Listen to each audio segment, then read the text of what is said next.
This portion is brought to you by Monterey Meats. Andito kami sa Cafe Lago by Sampaloc Lakeside at kami ay guest ng couple na Mr. Mandy and Emma Marino sa kanilang napakagandang view from their Cafe Lago. Ang una natin gagawin ay binagoongang baboy. Yes. So, i-deep fry na natin yung pork.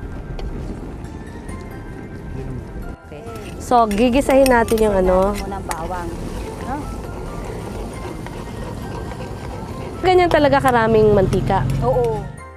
Anong klaseng alamang to? Ito yung sariwa. Oo, alamang nahipon. Hinuhugasan ba to? Hindi, pinipiga. Pinipiga. Pero magtitira ka naman ng kaunting alat para may lasa. Kasi pag piniga mo sobra, wala na lasa. Sabi mo, Mandy, clearer na ngayon ang Sampaloc Lake. Oo. Paano nagawa yon? Mabuti naman. Matagal namin tinrabaho yan. Punong-puno na ito ng mga beer joints, restaurants dito. Okay. Mga karaoke joints. Aha.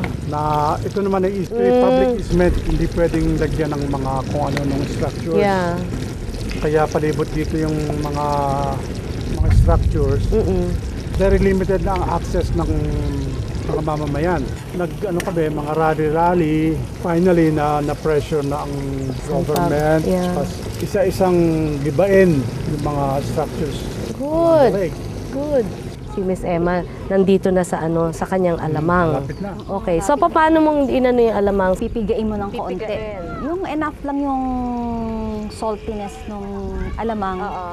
And then, igigisa natin sa bawang sibuyas. Okay. And then, kamatis. Alright. And then, the pork, pinapalutong na lang natin. Binabrown natin. Pinalutong na pork na inadobo na sa ginisa. So, Nancy, tapos na tayo sa, sa crispy Oh, pork. Okay.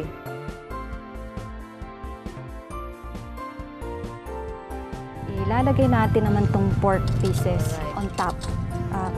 So, nakalinya lang silang ganyan.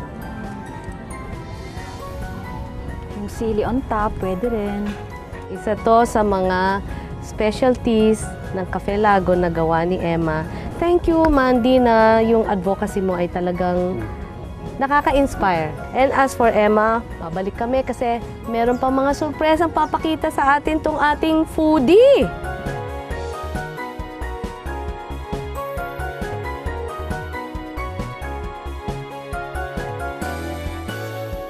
This portion was brought to you by Monterey Meats. One time, meron akong naging kakilalang cook. Sabi ko, turuan mo ako magluto. Yeah. So, aral. Ito na yun. So, pinalish na namin na according to our taste. At naging specialty ng Cafe Lago. Itong famous glazed chicken ni Emma. Ano-anong nakamarinate na itong chicken natin? So, kailangan nating i-marinate yung chicken. Lagyan natin siya ng flour, cornstarch, curry powder. Yes, curry powder. A pinch of salt to taste. Yeah. And then egg.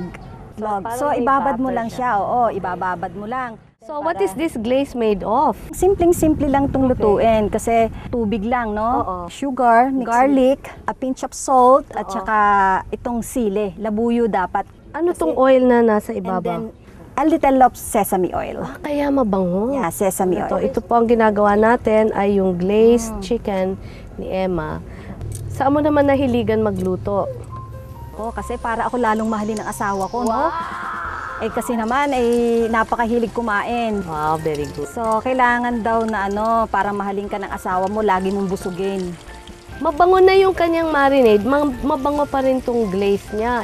Ano pa talagang mangyayari dito kung hindi masarap talaga itong magiging nating glazed chicken? Ano specialty ng Cafe Lago maliban sa glazed chicken? Alam mo, sabi ko nga, ang Cafe Lago walang specialty kasi lahat ng pagkain namin special. Yes. Parang lutong bahay, home cooking. Yung mga heritage recipes, inaalagaan nila, hindi nila pinapabayaan, hindi nila nakakalimutan. So halos sabay ang pagluto nito. So luto na yung chicken natin. So hanguin na muna natin habang naghihintay tayo na lumapot yung syrup natin.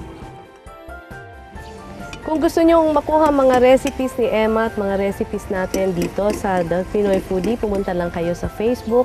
I-like nyo ang The Pinoy Foodie at andon lahat ng mga recipes na makukuha natin.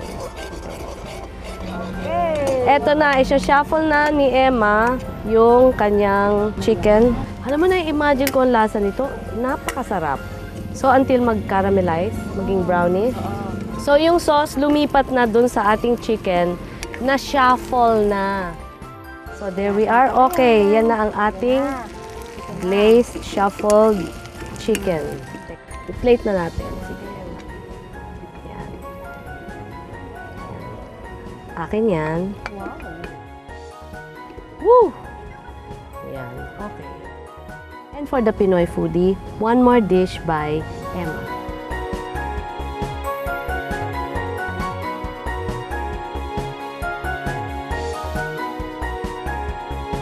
Coming up next at the Pinoy Foodie.